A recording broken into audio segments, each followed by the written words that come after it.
السلام علیکم. City news net work کے ڈیجیٹل پلیٹ فارم کے ساتھ میں ہوں آپ کا میزبان عثمان خان. آج ہم بات کریں گے، آپ کو میں سیاستدان کہوں یا بیوروکریٹ. انجینئر ضیاء الرحمان صاحب JUI کے مرکزی ڈیجیٹل میڈیا کے کوارڈینیٹر ہیں. سر آپ کا بہت شکریہ آپ کے قیمتی وقت کے لیے. آپ کا شکریہ. خیبر پختونخوا سے ہی بات کی شروعات کرتے ہیں.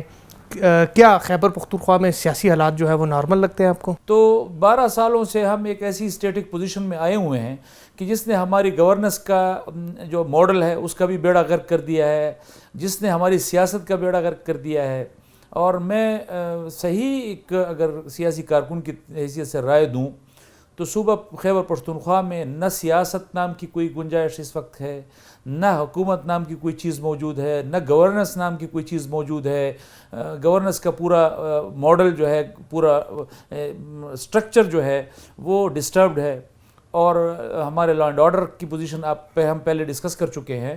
اور پچھلے 12 سالوں میں جو بے انتہا کرپشن ہوئی ہے اور جتنے بے انتہا قرضے لیے گئے ہیں اس کرپشن کے لیے، اور پھر اس کے لیے اس نظام کا جس طرح بیڑا غرق کیا گیا ہے، میں نہیں سمجھتا کہ آنے والے کئی دہائیاں جو ہے وہ صوبہ خیبر پختونخوا میں سیاسی حالات نارملائز ہوں گے. وزیر اعلیٰ علی امین گنڈاپور تھے، ان کو ہٹا دیے، اب سہیل افریدی وزیر اعلیٰ ہے. کیا آپ ان کی کارکردگی سے مطمئن ہیں؟ دیکھیں، میں PTI کے دوستوں کے ساتھ سے بصد احترام سارا ایک فرد پر تمام ذمہ داری ڈال کر وہ پوری پارٹی اور پوری قیادت بری و ذمہ ہو جاتی ہے. اس طرح نہ قیادتیں بری و ذمہ ہوا کرتی ہیں، نہ اس طرح کی سیاست جو ہے وہ عوام کے لیے قابل قبول ہوتی ہے. ایک طبقے کے لیے شاید قابل قبول ہو، ایک پارٹی کے لیے قابل قبول ہو، لیکن عوام ہیں وہ آپ سے کل پوچھیں گے کہ جی پرویز خٹک صاحب جو ہیں وہ ان کے دور کے 5 سالوں کا حساب ہمیں کون دے گا، محمود خان کے دور کا حساب کون دے گا، عثمان بزار کے دور کا حساب کون دے گا، علی امین کے 1.5 سال میں جو کرپشن ہوئی ہے. میں آپ کو یقین سے کہتا ہوں، عثمان آپ کا خود کا تعلق بھی خیبر پختونخوا سے ہے. اتنی کرپشن پاکستان کی تاریخ میں کسی صوبے میں 1.5 سال میں نہیں ہوئی ہوگی جتنی اس علی امین گنڈاپور کے دور میں ہوئی ہے. 40 ارب روپے کے اسکینڈل تو ایک ضلع سے نکلے ہیں، ایک ضلع سے، ایک ضلع سے جو ہے. آپ ہیلتھ کے حوالے سے دیکھ لیں، ایجوکیشن کے حوالے سے دیکھ لیں، جو کرپشن کے اسکینڈلز وہاں سے نکلے ہیں ہوشرباد داستانیں ہیں. لیکن اب آپ ان سے پوچھیں گے تو وہ کہیں گے جی وہ تو ہماری پارٹی کے لیے قابل قبول نہیں تھا اور وہ تو صحیح کام نہیں کر رہا تھا، تو وہ تو عمران خان کی آزادی کی جنگ نہیں لڑ رہا تھا صحیح طریقے سے، ہم نے ہٹا دیا. اب ہم نہ اس کے کرپشن کے جواب دیں ہیں، نہ اس کی بیڈ گورننس کے جواب دیں ہیں، نہ جو لا اینڈ آرڈر کے حوالے سے 1.5 سال میں بیڑا غرق ہوا ہے، روڈ پر جانے کے لوگ قابل نہیں رہے، نہ اس کے وہ جواب دیں ہیں. اب سمجھ نہیں آتی کہ افراد پر ڈال کر آپ کس طرح بری و ذمہ ہو سکتے ہیں اس طرح کی بیڈ گورننس سے اور اس طرح کی کرپشن سے اور اس طرح کی جو ہے. بلکہ میں کہتا ہوں کہ ہمارے مولانا فضل الرحمان صاحب کہتے ہیں آپ بیڈ گورننس کی بات نہ کریں، گورننس لیس صوبہ ہے ہمارا، اس میں کوئی گورننس نام کی کوئی چیز نہیں ہے. تو اس کا ذمہ دار کون ہوگا، اس کا جواب ان کو دینا پڑے. اچھا، KPK میں امن و امان کے حالات اس وقت بہت سخت خراب ہے، اس کے ذمہ دار آپ کس کو سمجھتے ہیں؟ صوبائی حکومت کو، وفاقی حکومت کو، یا اداروں کو؟ صوبہ خیبر پختونخوا غیر معمولی صورتحال سے 2-4 صوبہ ہے. وہ طالبانائزیشن کا، دہشت گردی کا بھی شکار ہے، وہ افغانستان اور پاکستان کے درمیان ہونے والی جنگ کا بھی براہ راست اس صوبے سے کے بارڈر سے متعلق ہے.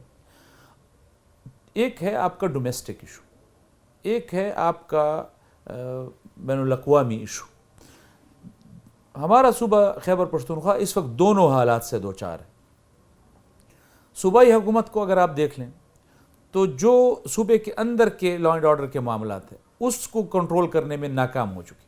صوبے کے وزیر اعلیٰ صاحب جو ہے ابھی جو موجودہ وزیر اعلیٰ سہیل افریدی صاحب، وہ خود آپ میڈیا کے سامنے کہہ چکے ہیں کہ جی ہمارے بہت سارے علاقے نو گو ایریاز ہیں.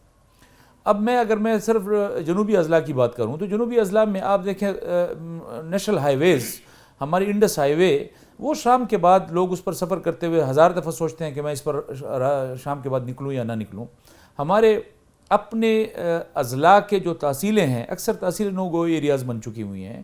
اسی طرح آپ ہمارے جو مرج ڈسٹرکٹس ہیں ان کو آپ دیکھ لیں، جس کو جو پہلے ایکس فاٹا کے جو جتنے بھی ڈسٹرکٹس ہیں آپ ان کو دیکھ لیں، وہاں لا اینڈ آرڈر نام کی کوئی چیز موجود نہیں ہے. یہ جو صورتحال صوبائی حکومت نے کنٹرول کرنی تھی مکمل طور پر اس میں ناکام ہو چکے ہیں. لیکن کیا یہ صرف صوبائی حکومتوں پر ہم ڈال دیں؟ یہ جو بین الاقوامی سرحدات اس صوبے کے ساتھ جو ملے ہوئے ہیں، افغانستان کے ساتھ آپ کے جو حالات ہیں، اس میں ہمارے فوج وہاں موجود ہے، ہماری رینجرز وہاں موجود ہے، ہماری ایف سی وہاں موجود ہے۔ مسئلہ یہ ہے کہ بحیثیت شہری یہ میرا فنڈامنٹل رائٹ ہے کہ مجھے امن ملے۔ مجھے امن نہیں مل رہا تو مجھے صوبائی حکومت کے ہاتھوں بھی امن نہیں مل رہا، مجھے امن نہیں مل رہا تو مجھے ہمارے وفاقی اداروں اور وفاقی حکومت کے ہاتھوں بھی امن نہیں مل رہا۔ اب ہم کہاں جائیں؟ دونوں کے درمیان کوارڈینیشن بھی نہیں ہے، اس کا فقدان بھی۔ اس صوبے کے ساتھ کیا کرنا چاہتے ہیں ہمارے صوبائی حکومت اور وفاقی حکومت دونوں؟ میرا دونوں سے سوال ہے۔ اس وقت جو صورتحال ہے ہمارے صوبے کے، تو دونوں اس کے ذمہ دار ہیں۔ کہا جاتا ہے کہ دہشت گردوں کی پشت پناہی کی جاتی ہے، اس میں کتنی صداقت ہے؟ دیکھیں، دہشت گردوں کی پشت پناہی کا جو الزام ہے نا جی، یہ اس کو آپ یکسر مسترد نہیں کر سکتے کہ آپ کہیں کہ جی بس یہ تو ایسے خواہ مخواہ الزام ہے، یا آپ کہیں کہ نہیں یہ بالکل ٹھیک ہے۔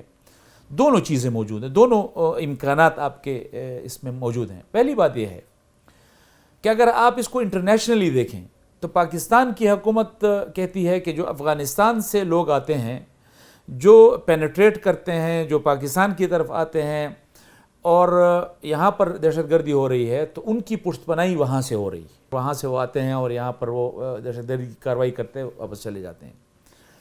اسی طرح سیم افغانستان آپ کے بارے میں یہی کہتا ہے۔ ایک یہ ہے بین الاقوامی پشت پناہی کی بات جو پاکستان کا الزام ہے، کس حد تک اس میں صداقت ہے؟ دونوں حکومتیں آپس میں بیٹھی ہوئی ہیں، بات کر رہی ہیں، لیکن بات چیت چل رہی ہے، لیکن یہ الزام ہے۔ اسی طرح آپ دیکھیں کہ کوئی بھی دہشت گرد ہو، دہشت گردی کے لیے آئے گا تو جب تک اس کے لیے کوئی سہولت کاری نہیں ہوگی، وہ اس حد تک آگے نہیں آ سکتا۔ وہ ایک خاص حد تک آ سکتا ہے، اس سے آگے نہیں بڑھ سکتا۔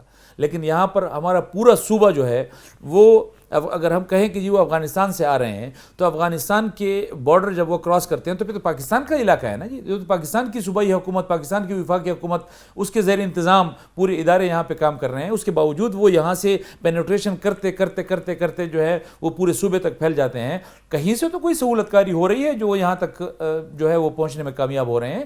تو ان عوامل کو، ان پشت پناہوں، ان سہولت کاروں کو تلاش کرنا یہ ہماری حکومتوں کا ہے۔ آپ اس کو یکسر مسترد نہیں کر سکتے کہ ان کی پشت پناہی ہو رہی۔ اچھا، آئین میں موجود ایک انتہائی قدم گورنر راج، جس کی آج کل باتیں بازگشت کر رہی ہے، آپ کو لگتا ہے کہ خیبر پختونخوا میں گورنر راج لگ سکتا ہے؟ بدقسمتی ہوگی اگر گورنر راج ہمارے صوبہ خیبر پختونخوا میں لگے گا۔ دیکھیں، ایک جمہوری عمل ہوا کرتا ہے، جمہوری پروسیس ہے، اور اس پروسیس کے ذریعے ہمارے حکومتیں چلا کرتی ہیں۔ لیکن جب ایک جگہ پر آ کر آپ اپنے آپ کو پولیٹیکلی اور ایڈمنسٹریٹولی، دونوں حکومتیں، وفاقی حکومت اور صوبائی حکومت، ایک دوسرے کے ساتھ اس طرح متصادم ہو جائیں کہ وہ سٹک ہو جائیں اور وہ کام نہ کریں اور ایک دوسرے کو گنجائش اور سپیس نہ دیں، تو پھر اس طرح کے اقدامات کی طرف اگر کوئی جاتا ہے تو میرے خیال میں یہ جمہوریت کی بھی بدقسمتی ہوگی، یہ انتظامی حوالے سے بھی اگر دیکھیں تو بدقسمتی ہوگی، یہ ایک دوسرے کو سپیس نہ دینے کے حوالے سے بھی بدقسمتی ہوگی۔ لیکن ہمیشہ ریاستیں جو ہیں وہ فیصلہ کرتی ہیں اور وہ اس کو چلانے کا، اس کو ایڈمنسٹریٹولی ایک اچھے اسموتھ طریقے سے چلانے کے فیصلے کرتی ہیں۔ تو اگر اس طرح کے ایک سٹک ہونے کی اس پر ہم پہنچ گئے، پوزیشن پر پہنچ گئے، تو پھر خارج از امکان بھی نہیں ہے، لگے گا، لیکن ہمارے لیے، ہمارے صوبے کے لیے، جمہوریت کے لیے، ایک دوسرے کو سیاسی رواداری کے لیے یہ بدقسمتی کی بات۔ اچھا، افغانستان کے معاملے پر قطر، ترکی کے بعد اب سعودی عرب بھی مداخلت کر چکی ہے، مگر رزلٹ زیرو ہے۔ جے یو آئی کوئی مذاکرات میں اپنا مثبت کردار ادا کر سکتی ہیں؟ دیکھیں، ہم نے تو اس حوالے سے پہلے بھی اپنا کردار ادا کیا ہے، بلکہ ہمارا تو دعویٰ ہے کہ جب مولانا فضل الرحمان صاحب فروری کے مہینے میں، بلکہ جنوری کے مہینے میں غالباً 2024 میں جب افغانستان گئے تھے، تو وہاں انہوں نے ایک ہفتہ گزارا تھا، اور ایک ہفتے میں انہوں نے پاکستان اور افغانستان کے درمیان جتنے بھی حل طلب مسائل ان کو حل کرنے کے لیے وہ پیش رفت کی تھی، اور یہاں آ کر اپنے ریاست کے تمام ذمہ داروں کو اس سے آگاہ کیا تھا کہ اگر اس پر آگے پیش رفت ہو جاتی تو اس وقت پاکستان اور افغانستان کے درمیان حالات اس نہج پہ تو کیا پہنچتے، ایک بہتر اور مثبت طور پر جا چکے ہوتے۔ سمجھ میں نہیں آتا کہ ہماری حکومت جو ہے سیاسی طور پر، اور ہماری ریاست جو ہے وہ سیاسی طور پر کیوں اس حد تک ناکام ہو گئی کہ ایک بنے بنائے کھیل کو وہ جو ہے وہ ان سے پوری طرح انجام تک نہیں پہنچ سکا. اور اب بھی مجھے یقین ہے کہ اگر جمعیت علماء اسلام کو اور مولانا فضل الرحمان صاحب کو یہ ٹاسک ملے گا، لیکن اس کی بنیادی شرط یہ ہوگی کہ ریاست کی ول اس میں شامل ہوگی کہ ہم اس طرف جانا چاہتے ہیں، صلح کی طرف. تو میرے خیال میں پاکستان کے پاس مولانا فضل الرحمان صاحب سے بہتر آپشن موجود نہیں ہے. اچھا، سیاست پر آپ کے تجربے کی ہم کیا بات کریں، کیونکہ آپ کی پیدائش ہی ایک سیاسی گھرانے میں ہوئی ہے، مگر آپ نے بیوروکریسی پہ بھی بڑا وقت گزارا ہے. پنجاب میں بھی آپ ڈی سی او خوشاب رہے تھے، پشاور میں آپ کمشنر رہے ہیں، اور کراچی میں بھی آپ رہے ہیں، ڈی سی تھے آپ کی آخری پوسٹنگ جو تھی. کس صوبے میں آپ کو کام کر کے بہتر لگا اور یا آپ نے محسوس کیا کہ وہاں پر بیوروکریسی بہتر کام کر سکتی ہے؟ بڑا مشکل سوال آپ نے کیا ہے. دیکھیں، تجربہ اس حوالے سے یہ ہر صوبے کی انوائرمنٹ پہ ڈیپینڈ کرتا ہے. ہمارے کے پی کا انوائرمنٹ بالکل مختلف ہے، وہ فرینڈلی ہے. وہاں آپ کے عوام کے ساتھ بیوروکریسی کا رویہ اور طرح کا ہے، اور وہ بڑا فرینڈلی انوائرمنٹ دیتے ہیں. بڑا آپ ان کا جو جسچر ہوتا ہے، ملنے ملانے کا طریقہ ہوتا ہے، کام کی طرف اپروچ، لوگوں کی بات سننا، وہ اور طرح کا ہے. وہ بڑا فرینڈلی بھی ہوتا ہے. اور یہ ہمارا چونکہ ایک کلچر ہے، ماحول ہے. پنجاب میں پھر رٹ ہے کہ وہاں پر حکومت، جس کو اصل حکومت کہا جاتا ہے کہ حکومت کس طرح ہونی چاہیے، اس طرح ہے. لیکن وہاں پہ پھر ماحول جو ہے وہ عوام کے، لوگوں کے، وہ فرینڈلی نہیں ہے. تو وہ بڑا ایک حاکمانہ قسم کا ایک وہ ہے، ایک حکومت ہوا کرتی ہے، ایک نظام ہوا کرتا ہے، ایک انتظامیہ ہوا کرتی ہے. تو آپ سندھ کو دیکھ لیں تو سندھ کا پھر بالکل مختلف انداز ہے. وہ بڑے کھلے ڈلے انداز میں ڈیل کرتے ہیں آپ کو. اچھا، آپ مفتی محمود رحمہ اللہ کے فرزند ہیں، مولانا فضل الرحمان کے بھائی ہیں، تو جب آپ بیوروکریسی میں تھے تو اس کا آپ کو فائدہ ہوتا تھا یا نقصان ہوتا تھا؟ فائدے بھی ہوتے تھے، نقصان بھی ہوتے تھے. فائدہ اس طرح کا آپ سمجھ لیں، اور میں اس پہ شکر گزار بھی ہوں میاں شہباز شریف صاحب کا. میں آپ کے آن ریکارڈ جو ہے وہ ان کا شکریہ ادا کروں گا کہ میٹنگز ہوتی تھیں. اور اب آپ ان کے لیے تو سب ڈی سی اوز ہوا کرتے تھے، تمام اضلاع کے ڈی سی اوز ہیں، تمام اضلاع کے کمشنرز ہیں. لیکن جس طرح کا ان کا سٹائل ایک چیف منسٹر کے طور پر ہوا کرتا تھا، اور بڑا سخت گیر ایک وہ ایڈمنسٹریٹر ہوا. اب یہاں وزیر اعظم بن کر تو بڑے نرم مزاج، بڑے کھلے ڈلے ہو گئے ہیں. پنجاب میں جب وزیر اعلیٰ تھے تو بڑے سخت گیر ایڈمنسٹریٹر ہوا کرتے تھے، اور وہ ہر میٹنگ میں بیوروکریسی کو جو ہے وہ یہ مشکلات درپیش ہوتی تھیں کہ جی ان کا وزیر اعلیٰ جو ہے بڑے سختی کے ساتھ ان کو ڈیل کرتے تھے. لیکن میرے ساتھ ان کا یہ تھا کہ کبھی میٹنگ میں انہوں نے مجھے مخاطب نہیں کیا کہ جی یہ کام اس طرح کیوں ہوا ہے یا اس طرح کیوں ہوا ہے. ہمارے بڑے محترم ہیں بی بی وفاقی سیکرٹری ہیں، ان کے پرنسپل سیکرٹری ہوا کرتے تھے امداد بوسال صاحب، میرے لیے بڑے محترم ہیں. تو وہ ان کو کہہ دیا کرتے تھے کہ ضیاء الرحمان کو آپ کہیں کہ جی یہ مسئلہ اس طرح ہے، اس کو اس طرح کرنا ہے. اس کو میٹنگ میں مجھے براہ راست کبھی بھی وہ نہیں کیا کرتے تھے. یہ اس طرح کے فائدے بہت ہوتے تھے. میری تمام ٹرانسفرز جو ہیں کسی بھی پوسٹ سے، وہ اس بنیاد پر ہوا کرتی تھی کہ جی یہ مولانا صاحب کا بھائی ہے تو اس کو ہٹاؤ یہاں سے. میرے ساتھ لکھا ہوا ہوتا تھا مولانا فضل الرحمان کے بھائی ضیاء الرحمان کو فلاں جگہ سے فلاں جگہ ٹرانسفر کر دیا گیا. آپ کی آخری پوسٹنگ بڑی متنازع رہی جب آپ کراچی میں ڈی سی کے. پہلے کے پی گورنمنٹ نے آپ کو ریلیز کیا، جب سندھ گورنمنٹ نے آپ کی خدمات مانگی تو پھر اچانک کے پی گورنمنٹ کو ہوا کیا تھا کہ وہ اتنا ایشو بنایا گیا؟ سندھ میں وہاں میری پوسٹنگ انہوں نے as A D C central کی کراچی. تو جیسی ہی ڈی سی سینٹرل کراچی کی میری پوسٹنگ ہوئی، وہی بات جو میں نے بھی آپ کے سامنے ذکر کی، وہ خبر جیسی ہی عمران خان صاحب نے سنی کہ یہ تو مولانا فضل الرحمان کے بھائی کو ڈی سی سینٹرل، تو انہوں نے فوراً جو ہے وہ پوچھا کہ جی یہ کیسے چلا گیا وہاں پہ کراچی. تو انہوں نے کہا جی روٹین میں وہاں سے ریکوزیشن آئی اور یہاں سے انہوں نے کر دیا. نہیں یہ کیوں ہوا، اس کو واپس بلوائیں. تو انہوں نے پھر ایک لیٹر لکھا، سندھ کی گورنمنٹ نے ان کو جواب دیا کہ یہ آپ نے 3 سال کے لیے ان کو بھیجا ہے تو ہم نے بس ایک دفعہ آپ نے دے دیا، اب ہم واپس نہیں کریں گے. پھر ہمارے بڑے محترم جنرل فیض صاحب کو انوالو کیا گیا، اس وقت کا ایس آئی کے بڑے تھے. پھر جنرل فیض صاحب نے بات کی مراد علی شاہ صاحب سے بھی اور چیف سیکرٹری صاحب سے بھی کہ ان کو واپس بھیجیں. تو انہوں نے کہا جی وہ ہمارا فیصلہ ہے کہ جی ہم واپس نہیں بھیجیں گے.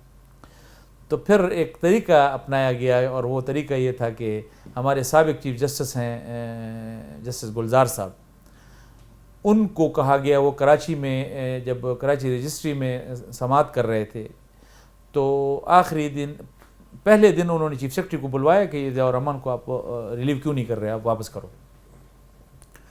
تو انہوں نے مراد علی شاہ صاحب کو بتایا ہوگا، اور مراد علی شاہ صاحب نے کہا کہ جی آپ اس کو فی الحال اگنور کریں. آخری دن پھر چیف سیکرٹری کو باقاعدہ جسٹس گلزار صاحب نے بلایا، اور یہ ساری باتیں مجھے وہ ہیں جو میں کوٹ کر رہا ہوں تو وزیر اعلیٰ سندھ کی زبان کی کوٹ کر رہا ہوں، میرے سامنے تو چونکہ بات نہیں ہوئی تو ان کی طرف سے مجھے جو براہ راست بتائی گئی. تو انہوں نے کہا کہ جی آپ کو ہم نے کہا تھا کہ جی ضیاء الرحمن کو ریلیو کریں، آپ نے کیوں نہیں کیا؟ اگر آپ اس کو ریلیو نہیں کریں گے تو میں ابھی آپ کے کراچی کے کچھ فیصلے میں دینے لگا ہوں، اس میں آپ کے ایڈمنسٹریٹو اختیارات جو ہیں یہ میں سلب کر لوں گا، تو میں پھر اس کو اسلام آباد سے اوور سائٹ کروں گا. تو مراد علی شاہ صاحب مجھے سندھ کے ہمارے بڑے اچھے بڑے محترم منسٹر صاحب ہیں ناصر حسین شاہ صاحب، ان کی کال آئی کہ آپ آ سکتے ہیں. میں گیا تو مراد علی شاہ صاحب بھی موجود تھے، سعید غنی صاحب بھی موجود تھے، ناصر شاہ صاحب بھی موجود. انہوں نے کہا جی ہمارے مولانا صاحب سے ہم رابطہ کرنے کی کوشش کر رہے ہیں کہ اس طرح کی صورتحال جو ہے وہ چیف جسٹس صاحب کی طرف سے ہم پر مسلط ہو رہی ہے تو تاکہ ان کے نوٹس میں ہم لیں. میں نے کہا جی مولانا صاحب گاؤں میں ہیں، ان سے رابطہ کرنے کی ضرورت نہیں ہے، آپ کو میری وجہ سے اتنی بڑی حکومت کو میری وجہ سے یہ اتنی مشکلات درپیش ہو رہی ہیں تو خواہ مخواہ کیوں اپنے آپ کو اتنی بڑی حکومت کو ایک ڈی سی کے لیے آپ مشکل میں ڈال رہے ہیں، ابھی مجھے ریلیو کر دیں. اور انہوں نے پھر مجھے ریلیو کیا. تو یہ افسوسناک پہلو ہے کہ ایک ڈی سی کے لیول پر جا کر اتنی بڑی شخصیات اس میں انوالو ہوئیں. تو میرا اگلا سوال بھی یہی ہے کہ ہم نے سنا تو تھا کہ عمران خان کی حکومت میں وہ حکومت خود نہیں چلاتے تھے، مطلب کہ آپ نے جس طرح کہا کہ اس وقت کے جو چیف تھے، جو اس وقت کے ڈی جی تھے ISI کے، وہ اس میں ملوث ہوئے، ایک چیف جسٹس کو ملوث کیا گیا، مطلب آپ سمجھتے کہ سارے ادارے جو ہے وہ آن بورڈ تھے اس حکومت میں؟ دیکھیں میں نے آپ کو پہلے بھی کہا کہ یہ باتیں نہ جسٹس گلزار صاحب والی بات میرے سامنے ہوئی ہے، نہ فیض امین صاحب والی بات میرے سامنے ہوئی ہے، یہ وہ باتیں ہیں جو مراد علی شاہ صاحب نے مجھے خود براہ راست کہی ہیں. تو اور ناصر شاہ صاحب اور سارے موجود تھے کہ جی اس طرح کی صورتحال ہوئی.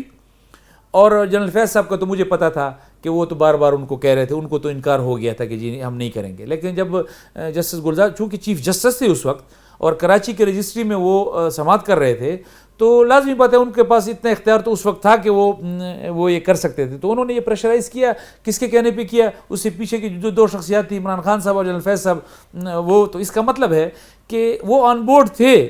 لیکن افسوسناک پہلو یہ ہے کہ کسی پاکستان کی ریاست کے لیے آن بورڈ ہوتے نا تینوں ادارے، تینوں بڑے، ایک ڈی سی کے لیے کیوں آن بورڈ ہوئے؟ لیکن میں آج دل کی گہرائیوں سے عمران خان صاحب کا بھی، جنرل فیض صاحب کا بھی اور جسٹس گلزار صاحب کا بھی شکریہ ادا کرتا ہوں کہ شاید کبھی میں اسی چیز میں پڑا رہتا اور میں اپنے آپ کو اسی میں ضائع کرتا رہتا.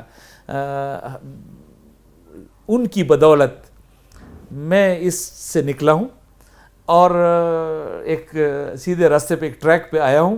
میرے خلاف ایک دفعہ انہوں نے یہ کارروائی شروع کی تو ہم گاڑی میں بیٹھے تو مولانا صاحب نے مجھے کہا بیٹھتے ساتھ ہی کہ آپ کے خلاف شروع ہو گئے. عمران خان صاحب کی حکومت جب پہلے آئی انہوں نے کہا آپ کے خلاف شروع ہو گئے. میں نے کہا جی. تو انہوں نے مجھے کہا کہ آپ کو کس نے کہا تھا کہ مفتی محمود کا بیٹا سرکاری نوکری کر سکتا ہے؟ تو مجھے مفتی محمود کے بیٹے کو سرکار کی نوکری سے واپس لا کے ایک آزاد زندگی کی طرف لے جانے میں ان تین شخصیات کا کردار جس میں ان کا شکریہ ادا کرتا ہوں. اچھا آخری سوال ہے، اس وقت ہماری 4 صوبوں میں حکومت ہے، پنجاب کی وزیر اعلیٰ مریم نواز ہے، بلوچستان کے سرفراز بگٹی، ادھر مراد علی شاہ اور KPK کا سہیل افریدی. ان چاروں میں سے کس کی کارکردگی آپ کو بہتر نظر آ رہی ہے؟ ان 4 کی کارکردگی کو میں کیوں جانچوں؟ بڑی لمبی گفتگو ہوئی، آپ کا بہت شکریہ. مجھے بھی اجازت دیں، پھر ملاقات ہوگی. اللہ نے